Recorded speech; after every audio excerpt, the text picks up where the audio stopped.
warahmatullahi wabarakatuh.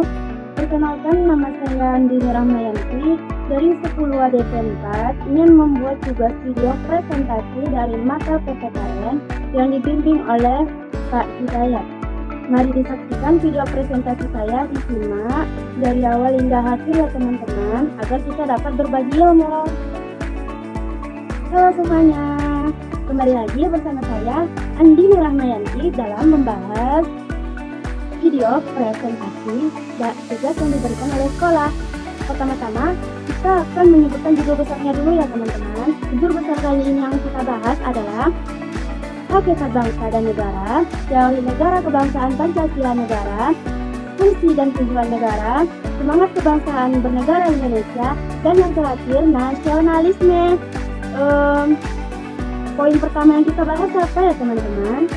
Poin pertama yang kita bahas adalah hakikat bangsa dan negara. Hakikat bangsa. Apakah teman-teman tahu apa yang dimaksud dengan bangsa atau nation? Apakah teman-teman tahu apa yang dimaksud dengan bangsa atau nation? Bangsa atau nation adalah sekelompok manusia yang memiliki cita-cita bersama yang mengikat warga atau masyarakat menjadi negara kesatuan. Bangsa juga memiliki arti ya teman-teman. Apakah yang dimaksud dengan bangsa adalah kehendak itu bersatu dengan negara, atau yang dimaksud dengan Ernest. Bangsa juga memiliki unsur-unsur, atau yang dimaksud dengan unsur-unsur terbentuknya negara. Apakah teman-teman tahu ada berapa unsur-unsur terbentuknya negara? Berapa ya? Unsur-unsur terbentuknya negara itu ada 4. Yang pertama, persamaan keturunan bangsa. Yang kedua, persamaan cita-cita. Yang ketiga, persamaan budaya. Yang keempat, persamaan sejarah. Saya juga ingin memberitahu bahwa persatuan bangsa itu juga memiliki teori loh teman-teman. Ada 3 teori dalam kebangsaan Indonesia.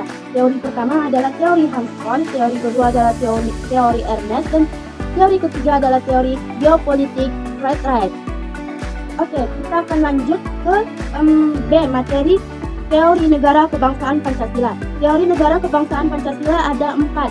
Yang pertama adalah bangsa Indonesia terbentuk melalui sejarah kerajaan dan sejarah penjajahan. Yang kedua, Indonesia terbentuk atas bermacam suku, bangsa, bahasa, adat istiadat, kebudayaan, dan agama yang terdiri dari beribu-ribu pulau. Yang ketiga adalah keragaman dan perbedaan tersebut bukan untuk menjadi perdebatan di antara kita, justru merupakan suatu budaya tarik ke arah suatu kerjasama, persatuan dan kesatuan. Yang keempat adalah kerjasama luhur.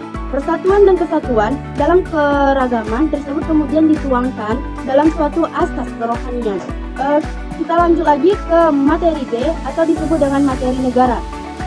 Negara, apakah teman-teman tahu dengan apa itu arti negara? Negara adalah integrasi dan kekuasaan politik. Negara adalah organisasi pokok dan alat.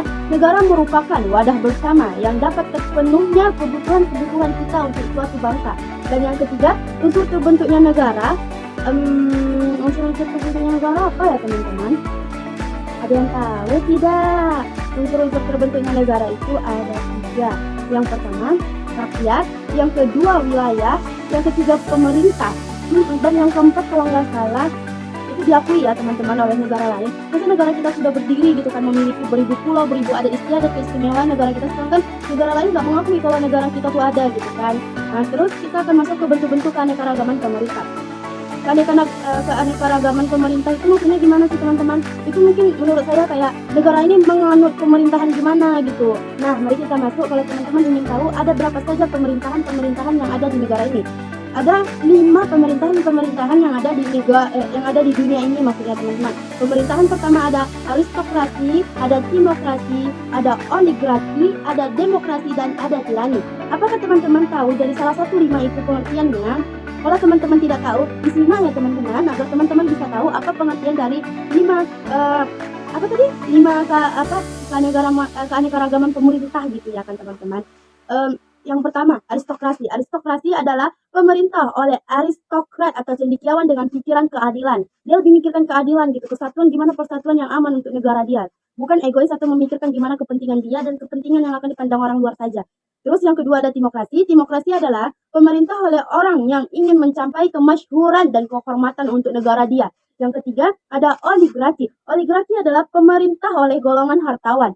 Terus yang keempat adalah demokrasi. Demokrasi adalah pemerintah oleh rakyat. Pemerintahannya yang diatur oleh rakyat. Terus yang kelima ada pemerintahan tirani. Nah, tirani inilah teman-teman pemerintahan yang sepatutnya nggak ada gitu kan. Karena ya kayak dia tuh sesuka-suka hatinya aja kan, sewenang-wenangnya. Jadi kalau misalnya dia kayak nggak suka, dia ya kayak dibunuh gitu. Kalau mau dihukum mati kalau dia nggak suka. Padahal kan sepatutnya itu ada undang-undangnya, harus diginikan dulu atau diginikan dulu. Kalau emang betul dia nggak suka ya berarti nggak suka. Tirani itu adalah pemerintahan oleh seorang penguasa yang sewenang-wenang atau diktator. Lanjut lagi kita ke fungsi dan tujuan negara. Fungsi dan tujuan negara itu ada 3. Yang pertama, fungsi legislatif. Fungsi legislatif adalah pembuat UU, fungsi eksekutif adalah pelaksana UU, dan fungsi yudikatif adalah menguasai pelaksanaan UU. Apakah yang dimaksud dengan UU? UU itu adalah undang-undang.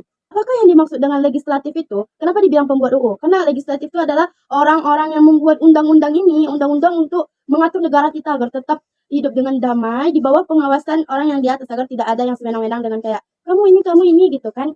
Terus apakah yang dimaksud dengan eksekutif? Eksekutif adalah pelaksanaan UU, pelaksanaan undang-undang. Pelaksanaan undang-undang itu gimana? Orang yang menyalurkan undang-undang itu ke sini. Kayak dia tuh ngasih tahu, oh ini undang-undang udah keluar, ini gunanya untuk apa, undang-undang ini untuk apa, dan ini untuk apa gitu.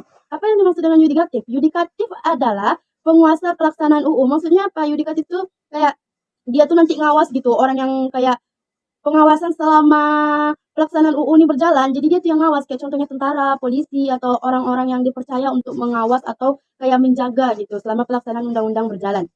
Terus kita akan masuk ke tujuan negara. Tujuan negara adalah untuk kebaikan semua manusia, untuk menghimpun kekuasaan negara agar terciptanya kesejahteraan rakyat. Kita lanjut ke Negara Kesatuan Republik Indonesia atau yang dimaksud dengan NKRI. Pengertian NKRI adalah negara Indonesia adalah negara kesatuan berbentuk republik yang telah tertulis di dalam Undang-Undang 1945 pasal 4 ayat 4. Terus terjadinya NKRI atas berkat rahmat Tuhan. Terdapat dalam alinea 3, pembuat alinea 3. Melalui perjuangan pergerakan kemerdekaan Indonesia. Itu terdapat dalam alinea 2. Dan apa tujuan NKRI? Tujuan NKRI adalah untuk membentuk suatu pemerintahan negara. Itulah pembukaan Undang-Undang 45 itu ya teman-teman. Terus kita lanjut ke fungsi NKRI. Fungsi NKRI menurut reguler adalah fungsi terkait pelaksanaan tugas dan dampak langsung dengan masyarakat. Misalnya menentukan kebijakan politik, menjalin hubungan diplomat, menegakkan supreman hukum. Terus kalau fungsi NKRI menurut Agent of lanjut saja kita masuk ke semangat berkebangsaan Indonesia. Bersemangat kebangsaan Indonesia memiliki 3 dimensi semangat kebangsaan. Dimensi pertama adalah semangat kebangsaan dari jiwa angkatan 45 untuk merebut kemerdekaan. Semangat kedua adalah semangat kebangsaan untuk bangsa sebagai warga bernegara yang dapat bersatu. Semangat ketiga adalah semangat kebangsaan dalam kesatuan untuk mempertahankan dan mengisi kemerdekaan. Patriotisme. Patriotisme itu adalah paham tentang citra dan tanah air. Dia tuh kayak cinta gitu sama tanah airnya. Produknya harus produk tanah air, apa-apa tentang tanah air dia gitu. Terus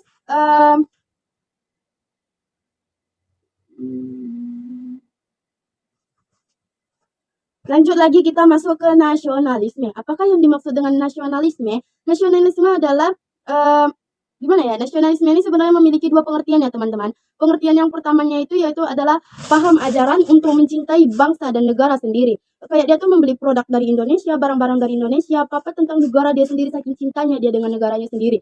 Yang kedua, kesadaran masyarakat suatu bangsa dalam mencapai, mempertahankan dan mewujudkan kemakmuran bersama. Dan ini ada 3 lingkungan penerapan nasionalisme dalam kehidupan. Yang pertama, nasionalisme dalam lingkungan keluarga, nasionalisme dalam lingkungan sekolah, dan nasionalisme dalam lingkungan masyarakat. Terus saya mau kasih tahu deh, ini bonus ya. Apakah teman-teman tahu apa yang dimaksud dengan KKN? KKN itu bukan yang kayak tenaga kerja kuliah turun lapangan gitu, bukan teman-teman. Ini maksud dari KKN itu adalah korupsi, kolusi, dan nepotisme. Apakah teman-teman tahu apa saja pengertian korupsi, kolusi, dan nepotisme itu? Nah, kalau tidak tahu disimak ya teman-teman. Arti korupsi adalah menggelapkan nada negara, dan arti kolusi adalah pemufakotan jahat, dan nepotisme Nepotisme ini contohnya mengutamakan keluarga, guys. Kayak guys, teman-teman. Kayak gini contohnya kayak kan si ini nih, dia kalau si korupsi ini kan dia mengorupsi duit. Teman-teman tahu lah yang viral-viral sekarang pada pejabat-pejabat yang di atas kita mengorupsikan eh, uang-uang yang di bawahnya. Tapi kan itu Allahu alam, kita tidak tahu semuanya yang terjadi. Terus yang kedua itu ada kolusi. Teman-teman tahu tidak kolusi itu apa? Kolusi itu adalah pemufakatan jahat. Apakah yang dimaksud dengan pemufakatan jahat? Pemufakatan jahat itu adalah kerjasama antara dua orang. Maksudnya gimana? Gini kan contohnya, kamu ditilang sama polisi. Terus kamu bilang, polisinya bilang gini sama kamu, eh ini bayar denda-denda. Terus kan karena kamu mungkin seorang pelajar dan kamu takut orang tua kamu marah karena kamu kena tilang, mungkin kamu bisa hasut polisinya kayak gini kan kayak, Pak, Pak, boleh nggak kalau saya bayar Bapak 100.000 aja?